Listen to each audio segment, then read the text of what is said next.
Buenas. ¿Me da dos, por favor? Listo, muchas gracias. And here we go.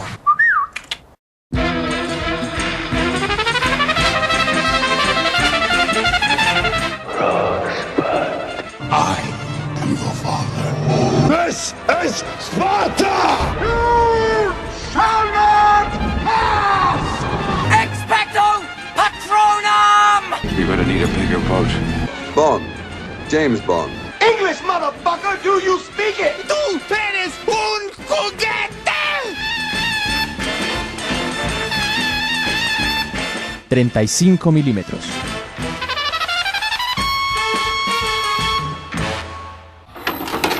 Come on, shake your body, baby, do that conga. No, you can't control yourself any longer. Come on, shake your body, baby, do that conga. No, you can't control yourself any longer. 35 milímetros despliega un nuevo rollo. Lo saluda Juan David Martínez Zuluaga, muy contento de que haya llegado el mes de septiembre y no por el mes del amor y la amistad, no por el día del amor y la amistad, Grinch. sino porque cada vez está más cerca Halloween. Yo quiero mis chocolatinas. Pues no las tendrás, tendrás puras cosas amargas. Me acompaña el día de hoy en la mesa de trabajo Juan Diego Álvarez y Mateo Ortiz. ¿Cómo están, señores? Muy bien, por aquí visitándolos reiterativamente. Y aquí deleitándolos con mi maravillosa y celestial voz, ¿cómo les va? Eso está muy bien. ¿Se ordenaron su papeleo anoche? Nada, me quedé No. dormido.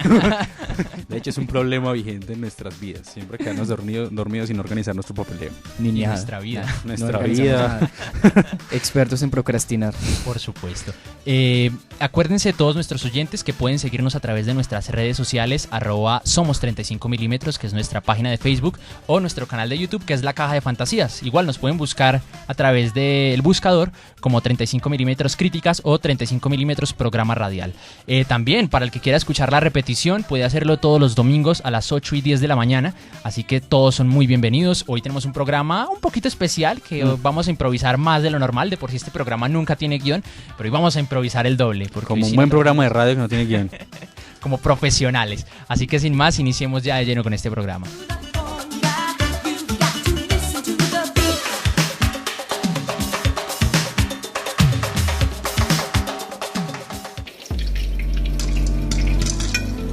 Y mientras se cocinan las crispetas,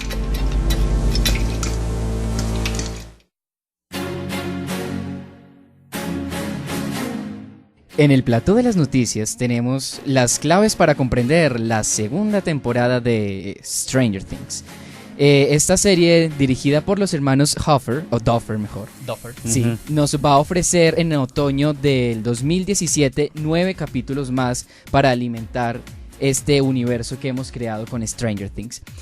Según las noticias de Sensacine, vamos a tener el mismo reparto de la serie anterior, a excepción de algunos personajes nuevos que nos serán introducidos, y además de esto vamos a tener nuevas referencias. Según dicen los hermanos Duffer, como en la serie anterior encontramos referencias a La Cosa, a Evil Dead, E.T.. a E.T., por supuesto. Ahora vamos a tener referencias de los cazafantasmas y de Indiana Jones. O sea que se sigue basando igual en toda esta cultura ochentera, Sí, esta va a retromanía haber- fantástica. Sigue exactamente apelando a la nostalgia de todos los adultos contemporáneos y con los mismos personajes entrañables que ya teníamos acostumbrados. O sea, y- ¿vuelven?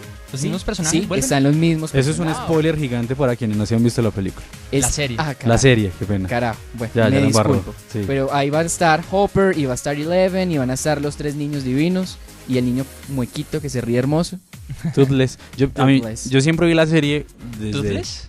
Sí, desde una manera muy positiva, como una banda tributo. Pues una banda tributo toma los total. elementos más comunes de una banda conocida y eso hace esta serie. Esta serie hace un homenaje a lo que era el cine de los 80 y los 90 y lo utiliza de una manera muy bien utilizada. Obviamente hay clichés argumentales, pues la típica estructura que la serie en ciertas ocasiones peca de plana, pero no es tampoco un pecado excesivo. Ujú. No es que toda la serie sea plana, sino tiene algunas cosas que digamos son bastante predecibles. pero lo predecible no es malo. Es cierto. El entretenimiento, una frase si no está roto, ¿para qué arreglarlo? Igual, a mí la serie me ha parecido fantástica. No, me falta solamente el último capítulo a estas alturas, pero me ha enamorado, porque tiene un acabado técnico que está muy cuidado, muy detallado, tiene mucho mimo la serie, y también un montón de referencias que yo, que soy una persona, y ya lo he comentado antes en este programa, que me hubiera gustado vivir en los 80, siento que es la mejor forma de conectarme con esa época, y me sorprende dos cosas. Primero, que desde ya saquen teaser para la segunda temporada, Sí, ya sí, que la claro. serie Ya hay un lleva teaser. poco más de un mes y medio al aire. Ujú. Y también me sorprende que sigan la misma línea narrativa, ya que creí que iba a abordar otro tipo de historia, un No. spin-off. Pero le recuerdo. Incluso dicen que vamos a explorar un poco más ese Upside Down que nos quedó un poco debiendo. Qué interesante. Y va a estar de nuevo Joyce y Willie Viters ahí dentro de la historia. Y va a estar todo desarrollándose, digámoslo, siguiendo ese último guiño que nos deja la serie. El Que no me sheriff, comenten qué es, que yo la el, termino de ver. Por el favor, sheriff por favor. y el niño. Muy bien. Hay que del recordarle, hay que spoiler. recordar que, bueno, una discusión que tuvimos nosotros fuera del aire, que fue que la serie es básicamente una serie de culto. O sea que es obvio la respuesta por parte del público y es obvio que Netflix no iba a dejar perder una nueva gallina de los Juegos de Oro. Lo ha venido haciendo muy bien. Daredevil, Jessica Jones, recientemente Defenders, Verdan Saul, o sea, hay un Y montón de Sense8. Sense8, hay un montón de producciones que Netflix está haciendo. Discutía yo con Mateo que la ventaja que tiene Netflix a diferencia de cadenas televisivas es que no tiene ninguna restricción. Exacto. Uno puede hacer una serie infantil, que era una de las críticas que se le hacía a Stranger Things, y está bien, no hay problema, sea infantil. Por ejemplo, si usted pone una serie esas en FX, que la intencionalidad es mucho más madura, mucho más adulta, pues el filtro va a ser mucho más grande y va a estar mucho más censurado. Es que desde el mismo tiempo, o sea, ya no son capítulos de 45 minutos, en donde se va a recortar mucho, donde inclusive la historia se puede ver alargada inoficiosamente, sino que aquí ya duran lo que quieren durar y cuentan lo que quieren contar. Y no son temporadas de 22 capítulos, como generalmente es una de esas temporadas de las series. Por ejemplo, la CW maneja un formato de 22, 23 capítulos en Arrow. En realidad, ya Supergirl también está renovada para 23 capítulos Flash. Todos estos son temporadas que se dan en dos partes, a la primera mitad del año y la segunda mitad del año, que es la que concluye. Y entonces se vuelve, digamos, un poquito esquemático, porque entonces tienen que cumplir en función de, por ejemplo, The Walking Dead, siempre que hay un corte en la segunda temporada, en la segunda temporada no, en la primera mitad de la temporada, siempre sabe que va a pasar algo, como alguien muere, mejor Sí, dicho, algo alguien contundente, tiene que morir, algo con un bate contundente. le va a pegar a alguien. No me hagas Es muy llorar común, todavía es con muy eso. común. Igual, este tema de las series es muy apasionante, sobre todo porque últimamente han bebido mucho del mundo cinematográfico y ya más adelante como tal les Tenemos dedicaremos un un programa enterito solo a las series. Bravo. Juan Diego, ¿qué noticias nos traes hoy? Mi noticia es para todas esas personas que disfrutamos del universo cinematográfico de DC Comics y por supuesto disfrutamos de los cómics de DC. Recientemente Ben Affleck publicó, pues como todos saben es el Batman nuevo, pues el reciente Batman, publicó un teaser o no sé, eso es como un video experimental acerca de lo que podría ser el próximo villano, sea de la película solitaria de Batman o de Justice League, que vendría siendo Deathstroke. Deathstroke es conocido para, digamos, los que vimos televisión infantil en Teen Titans, conocido como Slade Wilson.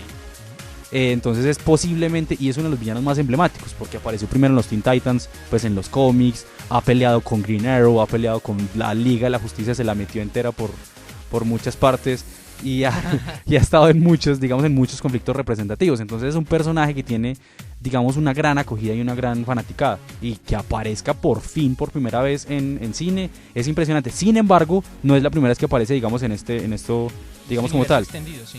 Porque en el universo el Arrowverse, como se conoce, el universo de la serie de Arrow, es el villano de la segunda temporada. Un villano muy bien ejecutado, muy bien desarrollado, con un arco argumental muy bien hecho. Entonces, digamos que la gente está esperando que no haga un homenaje, pero que sí esté a la altura de lo que pasó. Porque mucha gente no deja de comparar el universo cinematográfico con el universo televisivo. El Flash, por ejemplo, el Ezra Miller, creo que llama, es diferente a Grant Justin, que es el de la serie.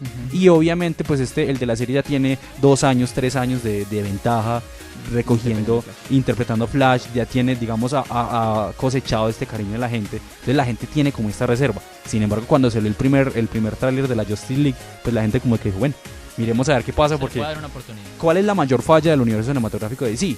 La falta de humor, o digamos que la falta de algo que sea como un polo a tierra. Porque siempre están tocando estos temas solemnes, por encima del mundo y solemnes. solemnes. Sí, con una solemnidad. Bueno, más bien el tratamiento es con una solemnidad muy grande, y algo como que sea muy relacionado con nosotros es lo que le ha funcionado a Marvel, por ejemplo. Sí. Que Marvel tiene temas profundos, la traición, la lealtad. Por ejemplo, Civil War es es la traición y la lealtad Sí, sí. hecha película, pero con un tema mucho más ligero. Es cierto, Entonces, es ya cierto. tiene No, esa- no lo había visto desde esa manera, porque yo le critico muchas cosas al DC Universe, Extended Universe, pero no lo había visto bajo esa perspectiva de generar más empatía hacia el público. Claro. Eso es interesante. No lo había visto desde esa perspectiva, y pues esperar a ver qué tal sale este Deathstroke, que inclusive, este dato curioso, tengo entendido que Deadpool, de quien vimos sí, una claro, película a por inicio supuesto. de año, se creó como una parodia a Deadpool, Deathstroke. Deadpool está basado totalmente en Deathstroke, pues porque es dos mitades de la misma máscara. El concepto era una burla. Era una burla muy Marvel, porque por ejemplo la primera carátula de Deadpool era la primera carátula, pues una parodia de la primera carátula de Spider-Man.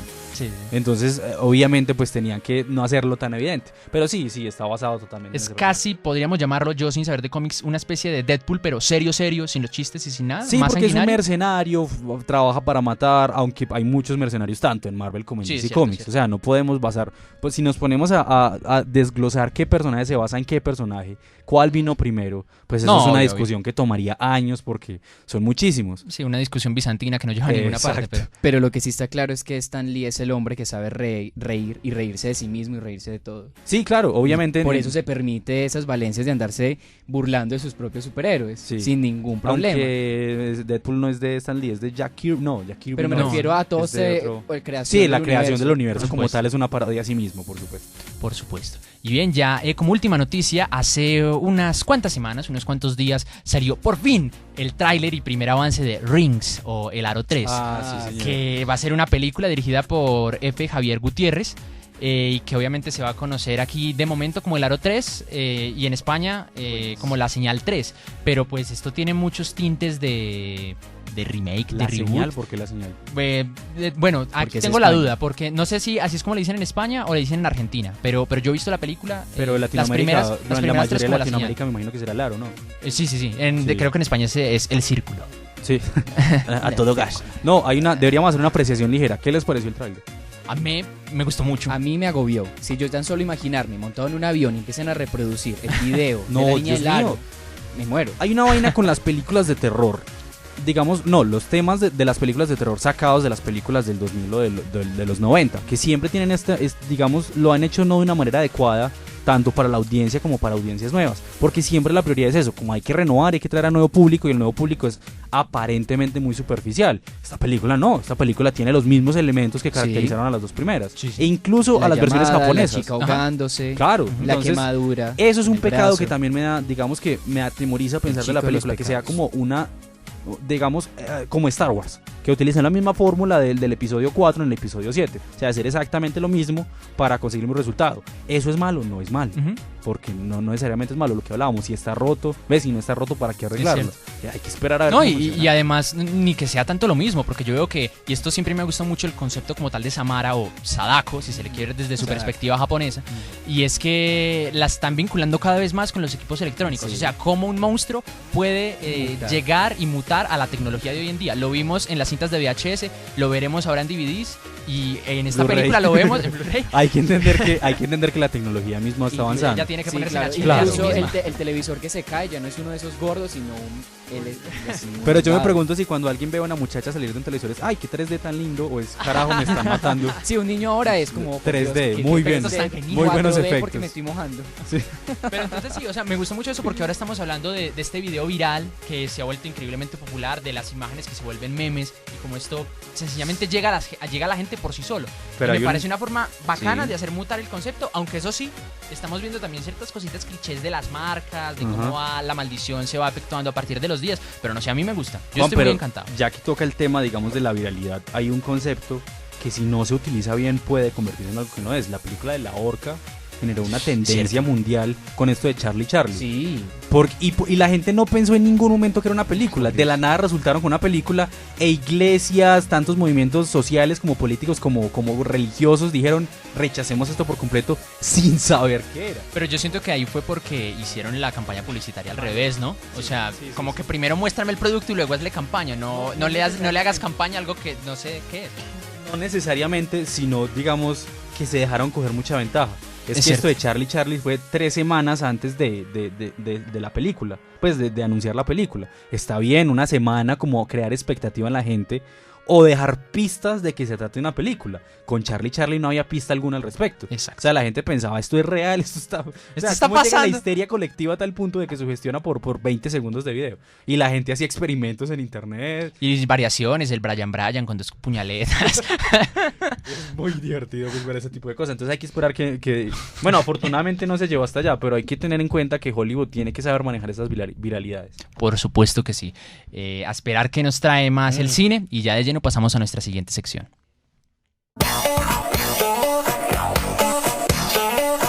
Ociosidades cinéfilas.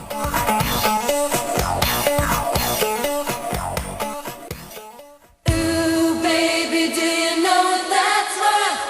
Ooh, heaven is a place on earth. They say in heaven. En nuestra sección de curiosidades, hoy traje una lista muy curiosa sobre películas que se encuentran en dominio público. Cuando hablamos de películas que están en dominio público, son películas que, viéndolo de una forma muy escueta, han perdido sus derechos de autor y las puede ver cualquiera. Y no tienen cobro, las puedes ver por internet, las puedes descargar y no te va a llegar el FBI a tu casa a multarte o a llevarte a la cárcel. Son películas que al estar desprovistas de alguien, de un propietario, son de todo el mundo. Entonces cualquiera las puede ver. Eso sí, nadie puede hacer exhibiciones pagas o privadas a partir de eso. Igual esto se mezcla para muchos conflictos legales, mucho tejemaneje jurídico, más que nada porque algunas películas que pueden ser dominio público en Estados Unidos no son dominio público en Colombia, en México. Pero aún así, aquí tenemos una lista bastante curiosa. El que quiera animarse, pues generalmente esta lista está conformada por películas muy viejas, algunos clásicos de culto, pero pues de pronto alguien que esté ansioso por algo un poquito vintage, algo un poquito más clásico, no falta el alguna hipster. rareza, porque hay muchas rarezas aquí, muchas películas de serie B, puede animarse a ver algo aquí. Propaganda política. No, porque esto lo pueden encontrar en la página archive.org y ahí está todo. Es una página pues que recolecta información de dominio público. ¿Cómo qué película? Bueno, aquí tengo la lista de películas, entre las que se encuentran Carnival of Souls, Metrópolis de Fritz Lang de 1927, que es un clasicazo, Sí, es un clásico. impresionante esa película. La Noche de los Muertos Vivientes, la primera película de George Romero, es de dominio público. Dementia 13, que fue la primera película de Coppola, que pues el gran director del Padrino, de Apocalypse Now, de Drácula. Bueno, para algunos no es tan buena, pero... bueno, no, a mí me gusta, pero para algunos Para no. mí es el gran director de Mishima en 4 actos, que es una película muy bella. Ahí está Plan 9 del espacio exterior, de Ed Wood, Glenor Glenda también de Ed Wood. Sí. Como sabemos, son películas que no son muy bien acogidas, pero para el que se quiera pegar una mirada por ahí o quiera conocerlas, ahí están y están gratis en internet. The Animal Kingdom, que es una película de Griffith, que es uno de los grandes pioneros del cine. Last Man of Earth, es muy bueno. de la vieja, no sé si tendrá remake, no sé. No, pero Estoy hay hablando de una serie vieja. con el mismo título, creo. Ahí está. The Little Shop of Horrors, pero hablo de la vieja, la tiendita de los horrores, la del 60, la que estuvo Jack Nicholson de por medio. Manos, Hands of Fate, que sí me han dicho que es una película bárbara en el sentido de todo. Es bastante mala, pero pues también puede ser un placer culposo para muchos. The Negro Soldier, de Frank Capra. No la Sí, conozco, sí, pero es de yo Frank tampoco. Capra, así que bueno, Sí, hay que verla. The Phantom of the Opera, pero de 1925, Sí, la la vieja que bebe mucho del expresionismo alemán. Santa Fe Trail, de Michael Curtis, que también es cine clásico, director muy clásico. The Stranger, de Curtis es Orson el Welles. director de Michael Curtis. Sí, pero... Sí, a mí también Ay, la justamente película se me fue. famosísima, carajo. En lo que Mateo busca, también, por ejemplo, White Zombie, que es una pionera en lo referente al género de los zombies. Y este que sí me dejó boquiabierto, todos los cortos realizados por uno de los hermanos Fleischer, de Superman, que se hicieron en los 40, sí, están sí. en dominio público. ¿En serio? Están en dominio público. Igual, en Estados Unidos. No, A lo no, sí, mejor, por no sé supuesto. si efectúe también por acá, pero están en dominio Pero ¿cuáles son las restricciones, por ejemplo, en otro país? público. Lo que pasa es que es muy difícil que una película esté en dominio público, ya que muchos elementos entran a colación. Sí, Porque claro. puede que la fotografía esté en dominio público, pero la banda sonora no. O puede que el guión esté en dominio público, pero la película como tal no. Entonces aquí entran a jugar si son personajes gráficos como Bugs Bunny o si son personajes ficticios como James Bond. Entonces envuelve el estatus de copyright en múltiples elementos. E inclusive, para entrar en esta lista de dominio público, que a veces no está muy clara, se mira qué tanto tiempo lleva el autor muerto o si nunca... No, sí, por ejemplo, No, todos los libros del Mago de Oz, o los básicos, que en este momento se me olvida el autor, son de dominio público. La historia del Mago de Oz es de dominio público. Y también hay gente que O sea, sencillamente... la podemos utilizar. Sí, si alguien quiere crear una historia a partir de eso, lo puede hacer. Inclusive, esto también se da gracias a que no hay renovación muchas veces de la plantilla, pues, de derechos de autor. Sí. O sea, a alguien se le olvida renovar los derechos y eso ya quedó libre para todo el mundo, como pasó con El Amanecer de los Muertos Vivientes.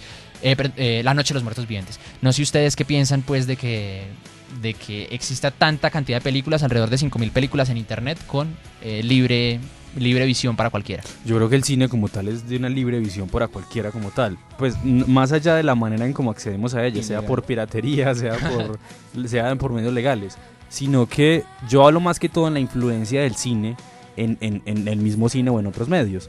Por ejemplo, volvamos a Stranger Things. Pues no es dominio público las escenas que recrearon, pero sí el concepto que están utilizando.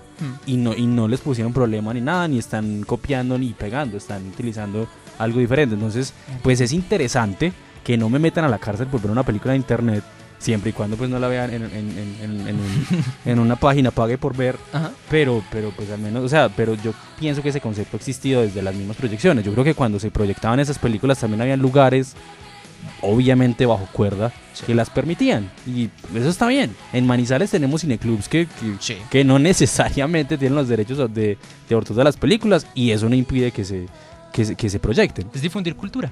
Yo creo que en este momento muchas personas se pueden estar preguntando ¿y qué hongos son los derechos de autor? ¿Y por qué a mí no me han arrestado si cuando veo una película dice que va a venir la CIA aquí a atraparme? Y lo curioso es que salen todo tipo de películas, sea un documental, sea un capítulo de una serie, sea una película pornográfica, incluso eso sale en todo lado. Y la restricción realmente, pues o sea, tratan de colocar este espectro de los derechos como algo muy severo y muy fuerte, cuando realmente las regulaciones son pues no son tan grandes. Eso es bueno y es malo, porque digamos, si yo fuera productor de una película, pues lo último que quiero es que mi película no saque, digamos, no tenga unas ganancias, porque el cine es un negocio también. Pero también uno está haciendo una película por amor al arte, por amor a la cultura. Igual, les recuerdo que estamos hablando de películas que están huérfanas. No hay gobierno que la reclame, no hay productor que la reclame, no hay nadie. Entonces es mejor que alguien, o sea, que de pronto alguien no las vaya a registrar bajo su dominio, sino que queden de libre albedrío. Pero si una persona como tal dijera, yo quiero registrar esta película como mía. Ya no se puede. Si ya está en dominio público, ya no se puede. Pero si encuentra alguna película que no está registrada, bien pueda, quedó en tus derechos. De hecho, de eso inclusive se gestó un conflicto hace mucho tiempo, todo lo referente a Chespirito, que el que hacía de Kiko, que en este momento se me escapa el nombre,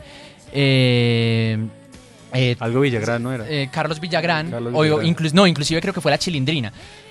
Dejó que a Chespirito se le pasara el día para registrar los personajes y ya registró el de ella como propio a su nombre. Entonces el personaje quedó a su nombre y eso generó un montón de rencillas y un montón de elementos. Así que ahí ven que esto de los derechos también es algo un poquito complicado. Sí, bastante. Pasamos a nuestra sección principal.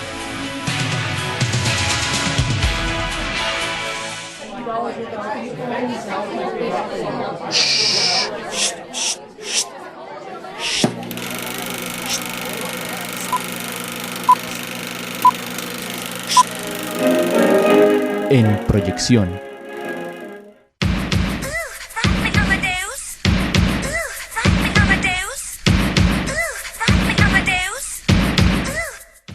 Y ya llegamos a nuestro plato principal. El día de hoy nuestro show es sobre nada. Hoy no trajimos guión, hoy vamos a hablar de lo primero que se nos venga a la cabeza relacionado con películas. Así que no sé quién quiere empezar. ¿Qué, muchachos? ¿Quién se anima? ¿Cuál fue la última película que vieron, por ejemplo? Dios mío.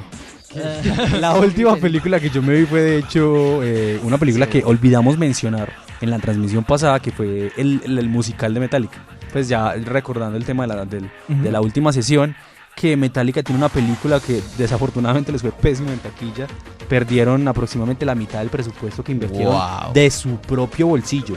Ellos no pidieron financiación, ellos no pidieron nada. Pues les y luego dicen que es un grupo comercial. Creo que pidieron a Universal que los publicara. Distribuyera, pero ellos hicieron todo, producción, todo costos, actores. Está el actor que interpretó al Duende Verde en la última de Spider-Man. Estoy buscando el nombre, sí. Sí, lo olvidé. Que fue el protagonista de Chronicle. Sí. Y también estuvo siendo la contraparte de Daniel Radcliffe en una película que hicieron en 2013 que se llama Kill Your Darlings, que es su ya. contraparte amorosa. Sí. Y la película, Podemos digamos, ver es como un concierto argumental. Pues un concierto, digamos, de un artista, pues uno espera que la pieza a las 2 horas sea tocando. Hannah Y en Montana efecto- 3D. Exacto. Y en Pasó. efecto están tocando, pero hay una historia hay una historia de fondo. Lo bueno o lo malo para muchísimos como nosotros es que la historia está basada en El alquimista de Paulo Coelho. No, ¿en serio? En serio, la película está basada pues, en el argumento yo, de la yo tenía película está entendido basado que era un chico que le encargaban hacer un recado durante un concierto de Metallica. ¿Es eso? Es que ese es el Y en relato el que- libro de Ya, Pablo Luis. Coelho, ¿qué concierto están dando? Bueno, yo no sé, yo no he leído. Lo que ocurre con el alquimista es que es una persona que tiene encomendado hacer una labor y debe atravesar por una serie de pruebas que es precisamente lo que lo transforma.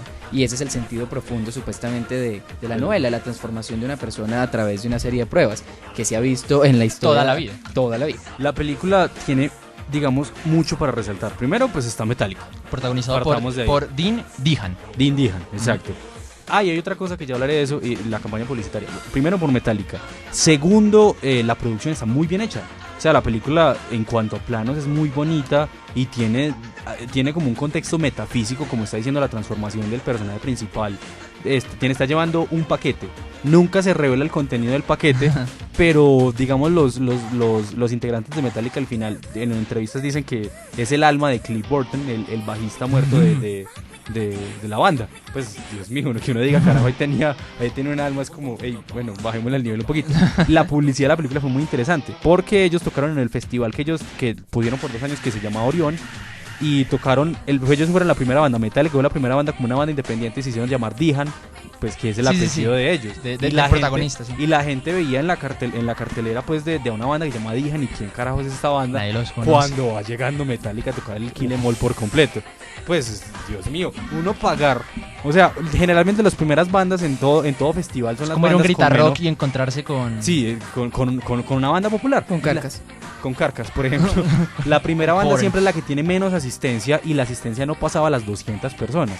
Cuando empezaron a tocar Metallica, la gente pensó que era un tributo. Cuando ahí estaban todos ellos, la gente salió corriendo en eso. Y era una manera de promocionar la película. Es que el solo hecho, como vos lo describís, No, es Me maravilloso. empieza Y a hervir película la es muy sangre, la buena. verdad. De hecho, no solamente como fan de la banda, sino como película. Pues tiene sus fallas, por supuesto, porque no es una película perfecta. Y obviamente es una película, digamos, segmentada por las personas que disfrutan Metallica. Si a usted no le gusta el género como tal del rock o del metal, pues no va a disfrutar la película al mismo nivel que una persona que sí disfrutamos. Pero es una muy buena película. E igual me gusta mucho que trascienda el esquema clásico del concierto en 3D Sí, y sí, que lo muestre otras trasciende. cosas. Se llama Metallica Through the Never. To the Never, que es una canción del álbum Black Album. Yo No, quisiera dato que habláramos de una película que los tres vimos el fin de semana porque estuvimos en un electivo aquí de la universidad. Se Andrés, llama por favor. Saludos, Andrés, Andrés. hola Andrés Rodelo. Se llama Magical Girl. Quiero ver a Mateo aquí llorando. Háblanos de Magical Girl. En Mateo. términos generales, Magical Girl es una película española del 2013 dirigida por un señor bastante guapo que se llama Carlos Bermud, la cual, digamos, es un compendio de todos los intereses de Carlos Bermud. Carlos Bermud se dedica, además de esto, a la crítica de cine y a los cómics. Entonces, en esta película hace un retroceso a su historia como lector de cómics y decide tomar como punto de partida ese momento de la infancia donde él es un personaje de sus cómics. En este caso el personaje es una niña que se llama Alicia, la cual está profundamente obsesionada con una muñequita de anime. ¿Cómo se llaman? Esto es muy respetuoso. Maho Shoujo. Un Maho Shoujo. Que es una chica. ¿Se acuerdan de Sailor Moon? Eso es un Maho Shoujo. Eso es. Entonces, esa señorita está muy obsesionada con ella y decide pedirle. Además, dato curioso: la niña tiene leucemia y está a punto de morirse. Ujú. Entonces, ella dice que dentro de sus sueños está tener el vestido y además de eso poder cumplir 13 años. Entonces, el padre, que está en el paro, es decir, está desempleado, decide comprarle el vestido a la niña, pero es un vestido baratico. Vale la bobadita de, ¿cuánto era? 900.000 yenes. 900.000 yenes, lo que se traduce en 7.000 euros más o menos. Ujú. Entonces el padre atraviesa una serie de periplos para poder conseguir este vestido, llevándolo hasta conocer uno de los personajes más sexys en el cine español, que es Bárbara, que ahí nos enlaza en la historia de Bárbara, una mujer bellísima, que está con una serie de traumas en su vida, llena de cicatrices su cuerpo, y ahí es donde nace toda la historia de Magical Girl, del padre tratando de conseguir el vestido, la mujer tratando de ocultar su infidelidad Y de cierto proceso Y ahí de que la empieza a amenazar pues por teléfono, Sí. extorsión. Claro, ella tratando de evitar la extorsión, y también hay otro personaje que está tratando de olvidar a Bárbara, que es su profunda obsesión. Entonces ahí está un poco de cosas que uno se pregunta. Bueno, uno cómo mete aquí flamenco, infidelidad, la cultura otaku en una sola película, Magical Girls. que además de todo tiene un fuerte trasfondo social español. Ahí está, en Carlos Bermud, en Magical Girl, una impecable película del 2003. Es muy bella, definitivamente la tengo que volver a ver en algún momento de mi vida, sobre todo porque el momento en el que la vi no es que tuviera muy buen audio, así que me perdí de algunos elementos, sobre todo en la construcción de personajes, y creo que terminó también haciendo la película más cadenciosa de lo que debería, pero me parece que mezcla de una forma muy interesante estos elementos que ya previamente comentamos, y que creo que se teje, o sea, a partir de su envase, de su cobertura edulcorada, se teje algo siniestro muy interesante de fondo. Yo creo que la película, voy a hablar desde el punto de vista estético, es impecable. En el sentido de que no hay, digamos, una pieza visual mal puesta, sin una intención. Sí, la composición de los planos. La es composición absoluta. está perfecta. Y es casi matemáticamente perfecta. Es como si el director hubiera agarrado una regla y hubiera medido plano por plano, centímetro por centímetro. Es Algo muy demasiado parecido a interesante. lo de Wes Anderson, sin irse a la obsesión de Wes Anderson. Es cierto, porque ya Wes Anderson ya trabaja, es un detallismo Sí. impresionante, más bien todo parecen maquetas, de hecho son maquetas. Sí, de hecho, son maquetas. La película me dejó un sabor de boca satisfactorio, pero a la vez un sinsabor, porque yo no quería que la niña muriera. Spoiler. O sea, carajo. Qué pena, pues es una niña que leucemia, ya va a morir de tarde o temprano. Pues, qué No, pena. y de por sí eso es algo que en su momento comentamos, la película siento que desde el principio no oculta No, esa para nada. como una sensación de tragedia Sí. y de fatalidad desde el inicio, sabemos que algo malo va a pasar al final. No, pero la película es muy interesante. Pues a nosotros también nos arruinaron la película cuando la estamos viendo. Una anécdota entre nosotros. Entonces es una venganza contra Es el una mundo, venganza lo que- contra el lo que mundo, acabas de pero hacer. es muy interesante verla y analizarla desde puntos de vista, como menciona Mateo, el político, el mío el estético, el suyo, digamos, de contexto, de fondo, y que la película está muy bien planeada. Por ejemplo, hay un apartado donde, digamos, la primera escena con el profesor se encuentra una pieza de rompecabezas El mundo. que luego aparece. Esa pieza de rompecabezas tiene una relación directa con el otro profesor, que el que está obsesionado con Bárbara, y es muy interesante que esa pieza de rompecabezas sea como una alegoría de la misma película. Toda pieza encaja en un lugar.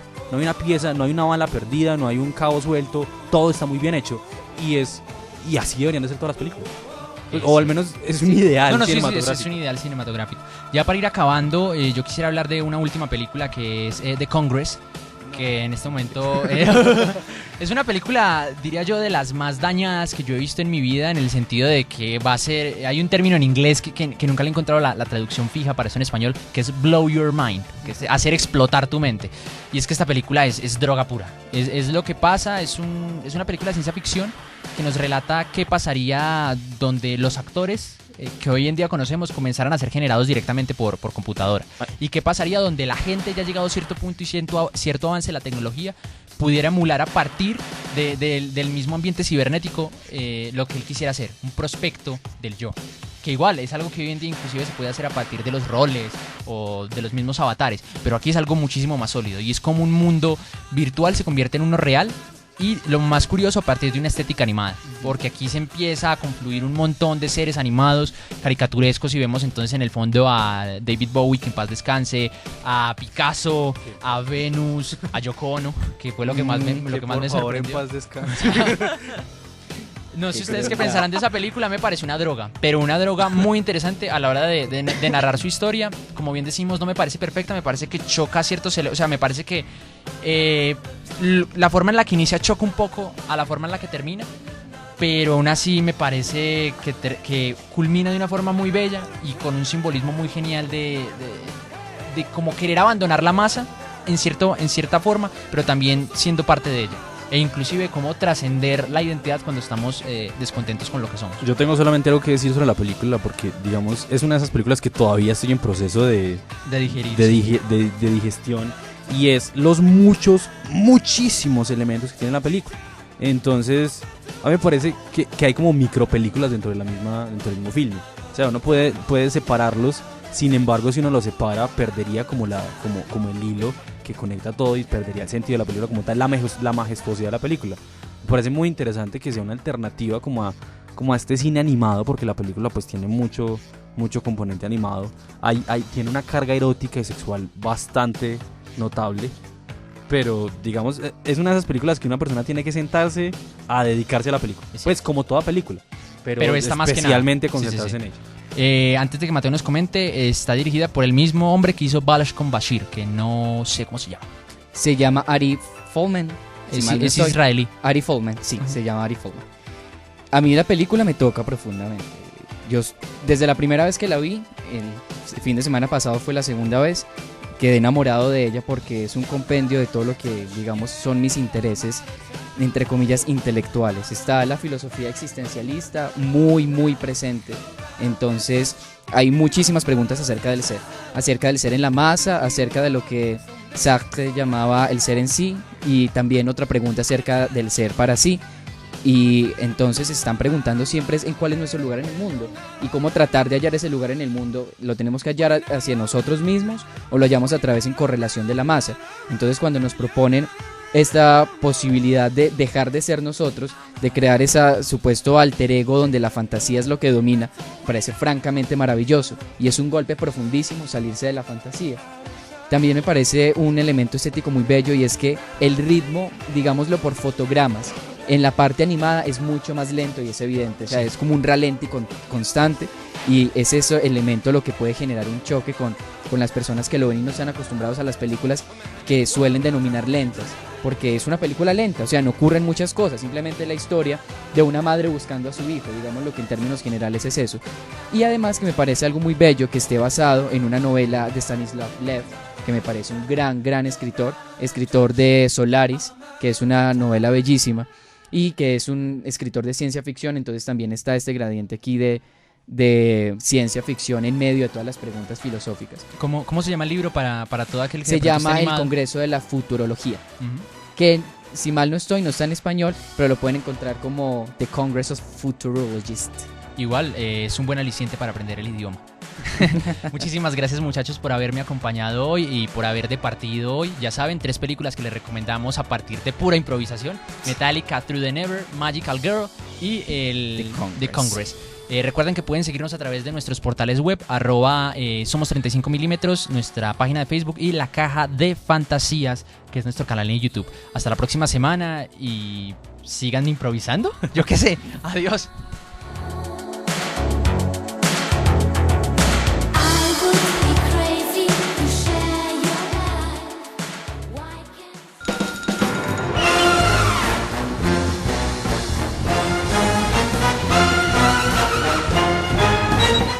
Acabas de escuchar 35 milímetros, una idea original de Carlos Fernando Alvarado y Juan David Martínez.